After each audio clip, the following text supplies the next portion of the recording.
What are the absolute core mechanics of pretty much every extraction game? You load into a raid, you loot, you fight, and you extract to progress your character. Whether you progress by getting better gear, more money, stronger weapons, extra character perks, or anything else, if you play enough, eventually you will accumulate wealth. To go along with those absolute core mechanics, there is another important aspect of pretty much every extraction shooter: a character reset. Whether it's done by regularly wiping every character and making every player start from scratch, or making the player prestige, basically forcing someone to reset in return for some permanent rewards. So when Embark Studios announced that their PvPvE extraction adventure game Arc Raiders wants to try a model that will not include any mandatory wipes, that will not force players to reset, naturally this raised a lot of questions. What happens if people are just hoarding to a point where gear starts to not matter anymore, and then every raid stops being about looting and starts being about PvP rushing? What rewards could possibly be good to motivate enough people to reset voluntarily? This also sparked a lot of speculation on what they can do to solve this problem. Some proposed introducing game modes that will involve clan and faction wars, others suggested PvE group raids that would be almost impossible to complete and thus act as gear sinks. Even lore enjoyers like me speculated that Speranza cannot be the only raider settlement out there, and that having more colonies would help enable these flexible endgame mechanics. Just yesterday I released a video discussing the clues that prove Speranza is not alone.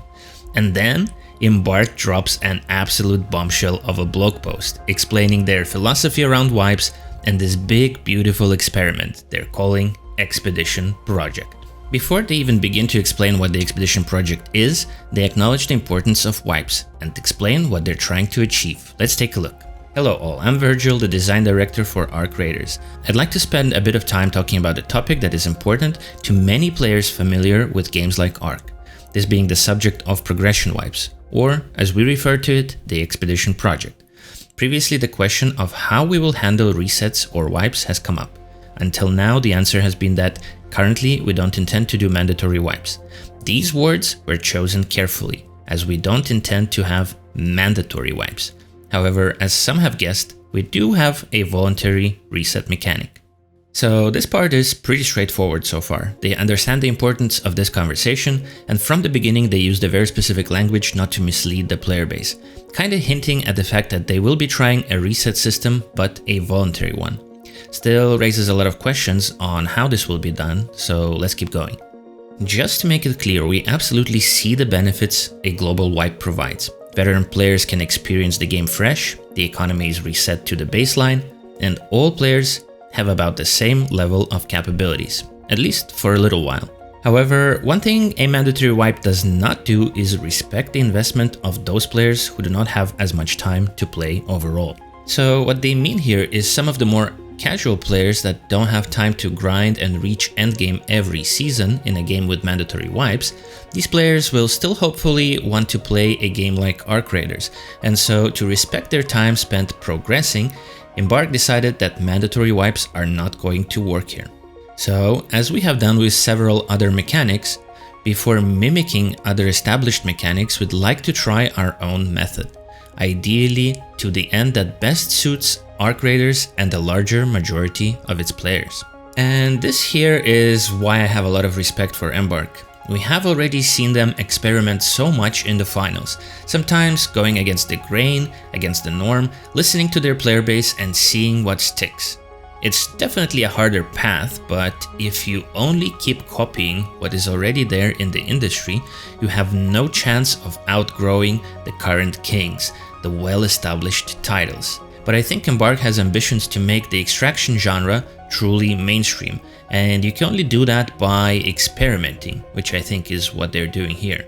So now that Virgil addressed the motivation behind non-mandatory wipes, we get into how they envision the system working exactly. This brings us to the Expedition Project. The tunnel networks connected to Speranza are vast, but largely unexplored and inaccessible. Most survivors stay within their settlements, but like the raiders who dare venture topside, meaning you go on a raid time and time again, there are those who dare venture even further.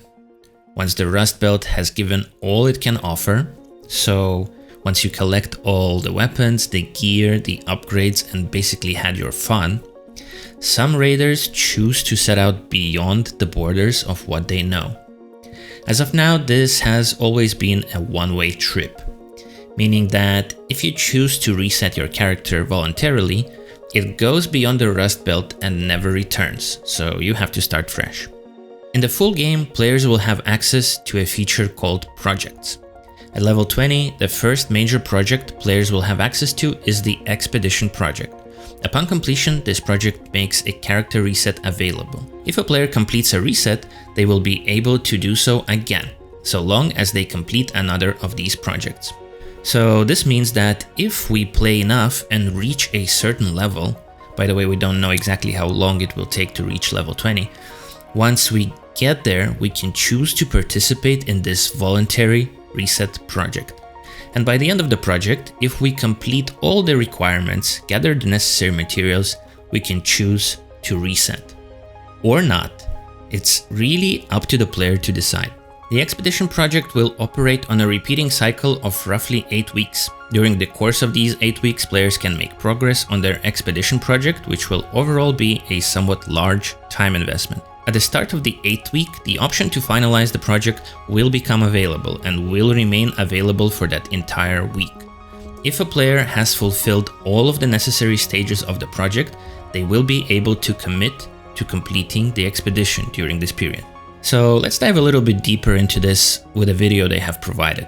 At the top left corner, we can see that there are 6 stages to this particular expedition. You can't even start working on it until you reach level 20. Once you get there, you can start the project and collect materials that are required for stage 1, and once you complete this, you can progress to the next stage and submit other materials to finish that off. They don't show every stage in this video, but I expect the materials will increase in rarity and will be harder to find.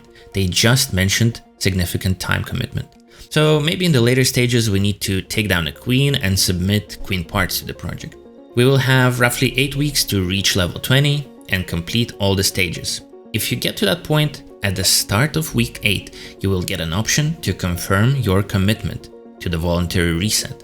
Again, you don't have to commit, even if you completed the project and changed your mind. But if you do commit during that 1 week window, at the end of the week, your commitment is kind of finalized and your character leaves and never returns, so you have to start fresh the next season. The only concern for me here is that if you're ready to reset but you're away from home or from your computer for that whole week when the project needs to be committed, you can miss a window to Prestige and will have to wait another 8 weeks to commit again. We might see the practice of asking your trusted friend to log in and commit during that week to accommodate these Arc Raiders mechanics. This tier system is very interesting to me. Remember, Embark has the ability to set the requirements between every season, so this kinda gives them godlike powers to orchestrate the flow of the game. If you see that residential areas are not being visited by players, put some cloth requirements into the next expedition so that the players have a reason to go to residential loot areas more often. Put a queen part requirement into stage 6 and suddenly everyone is rushing and cooperating with each other to take down the queen before the season end. Imagine the stories, the fun moments, and the backstabbing for loot that can happen here. Should a player's project not be ready during the window to complete the expedition, their progress will be kept, allowing them to continue working on the project until the next finalization window. So basically, if you wanted to reset but just didn't manage to get there this season, your project progress is saved and you don't have to start from scratch. You can continue next season and eventually reset by the end of the next 8 weeks. Other projects may be added over time as part of the updates, holidays, and other events. These will change in scale and reward structure. This could be very exciting, smaller projects to participate in that maybe will not have a full reset at the end, or bigger projects that progress the Arc Raiders story and lore and the whole world building forward. This video is not a place to speculate on that, but it makes me very excited. Okay, so what is kept and what is lost? So what do you keep through an expedition versus what do you lose? Players will lose anything inherent to their character's progress. Levels, skills, items, inventory, workshop, crafting capabilities, etc. Players will keep cosmetics earned or purchased, awards, achievements, rankings, and so on. Essentially, anything rooted solely in the metagame or involving real money will be preserved. For convenience, after completing an expedition, players will be able to skip the majority of the onboarding and tutorial steps they went through as a new player. This being things like unlocking certain features, maps, etc. as they play through the early game. These will just be available from the start of a fresh reset. So basically, at the start of the game, there's a tutorial mission, and also there could be some requirements where you have to complete certain tasks in one map before you can queue into other maps. So that will be streamlined, and if you reset, you will not have to overcome these new player mechanics again. Now, aside from players who like the thrill of starting fresh, why would you willingly give up all your hard-earned progress? Incentives. We're still finalizing the exact benefits and rewards, but they will generally follow along these lines. Permanent account unlocks for each completed expedition, unique cosmetic rewards for each completed expedition, account buffs that are applied for the duration of the following expedition cycle, and sequential completions of the expedition project increase the magnitude of these buffs, up to a limit. One point to drive home is that we are being very careful about the nature of these benefits. Completing a reset should never give a player a power or combat advantage over anyone who has not completed a reset. Initially, these benefits will center around cosmetics and bragging rights, quality of life, and smoothing out some aspects of progression for those who have gone through a reset. So let's break this down a little bit.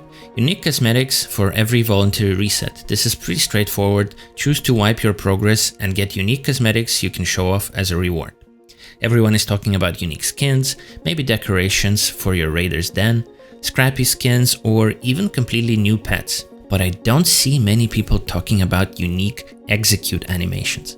Guys, do you remember the default punch you do when knocking out an enemy raider? Imagine you can have a custom rare animation that keeps upgrading every time you prestige.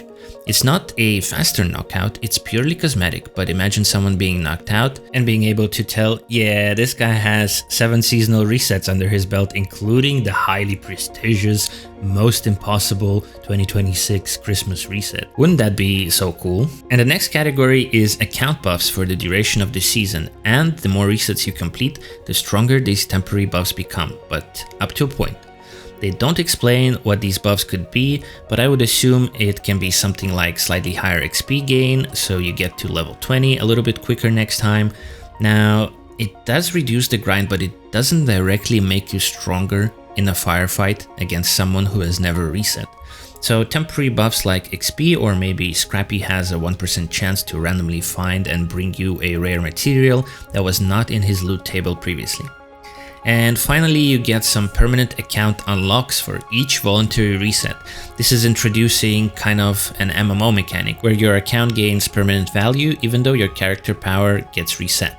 So this could be like a small but permanent increase to your stash size. Maybe after the reset you can choose a trader that will always give you a small discount forever and ever. Maybe at some point you get an extra safe pocket. That could be very powerful. Again, not a direct in-combat benefit, but a permanent upgrade to your account. The beauty of this system is that Embark gets the ability to tweak the incentives. Not enough people are choosing to reset. Let's up the rewards a little bit. The reward was considered too strong and everyone chose to prestige. Well, we all start from the same playing field again, and Embark can nerf it for the next season. It's kinda risky, but also kinda genius, and I'm excited that Embark Studios are committed to listening to the players and have the balls to experiment with this. While any and all of this is subject to change between now, launch, and post-launch, this is about the shape of it right now. We hope that by making the reset mechanic voluntary and properly incentivizing, we can observe 2 results. Players who are highly engaged can experience the game fresh on a regular cadence while accruing some benefits. Players who have less time to dedicate to the game don't have their progress reset outside of their control. They are always able to keep moving forward at their own pace if they so choose. It's not a silver bullet and won't achieve the clean break that the mandatory global reset does, but it does aim to be more equitable to all players. Wherever possible, we want to value your time spent in the game as much as you do. Again, this basically indicates to me that they want Arc Raiders to go mainstream and potentially grow bigger than classic, more hardcore extraction shooters. Of course, this is a complex topic, so we'll be keeping an eye on the discussion around this message and follow up as necessary. Thank you for all your interest in and passion for Arc Raiders. I look forward to seeing you topside. Alright, so just to summarize, in some typical extraction games with mandatory wipes, people that grind the game become extremely efficient at getting to the end game after each wipe, while the casuals are trying to get there at their own pace. The game keeps getting easier for those grinders wipe after wipe, so the devs are forced to balance the game and make it even harder, which makes it basically impossible for the casuals to keep up. This ultimately drives the casuals out of the game, either forever or at least for the rest of the wipe. And it's limiting the game's overall potential to grow because the grinders and the casuals have no middle ground, no space to exist together. The expedition system in Arc Raiders is trying to create that space. As a grinder, you will experience the endgame for a limited time and then reset. Enjoy an experience that is close to a fresh wipe, at least for you and majority of the players, maybe not for every single player, and then get rewarded for your efforts. While the casuals can keep playing in the same play space, loading into the same raids and progressing at their own pace, and coexisting with the players that chose to wipe for extra rewards. I don't see a world where we would have an issue of not enough people choosing to wipe, at least at the start. If you're a player that has grinded enough that you are actually ready to wipe, there's really not a lot of reasons not to. Yes, you could skip the wipe and keep your gear and skill tree progression for longer, but the thing is, you can't do that anytime. Maybe you do that next season. Any season really. And the beauty of the system is that if you think you made a mistake, for example you wiped but didn't like the experience, you don't have to wipe for a long time in the future. That's your choice. Or maybe if you skipped a wipe and you're regretting it, well, you can start grinding and then keep wiping as long as it feels worth it to you. And finally, how do you leave on this expedition? You've been grinding the whole season, building out your pod to leave beyond the Rust Belt with Raider caravans. Now, they mentioned the vast array of tunnels and tubes at the beginning of this blog post, but only in context of Raiders mostly sticking to their own settlement, and not as the means of sending pod caravans on expeditions through the tubes. No, I have a more exciting theory. There has been a lot of talk about these drone swarms, these arrays of flying objects clustered together, moving somewhere. What if, and hear me out here, what if these are Raider caravans going on expeditions beyond the Rust Belt, while players that chose not to reset are fighting on the ground and see the pods launch and fly away in formation, knowing they will probably never return? How poetic would that be? And while you think about that, click the like button if you enjoyed this breakdown of Arc Raiders news, share your own feelings, ideas, and concerns around this system in the comments, and subscribe to catch my next video while I go back and start working on it. Thank you so much for watching and engaging with these videos. Have a wonderful day. Crazy Trick out.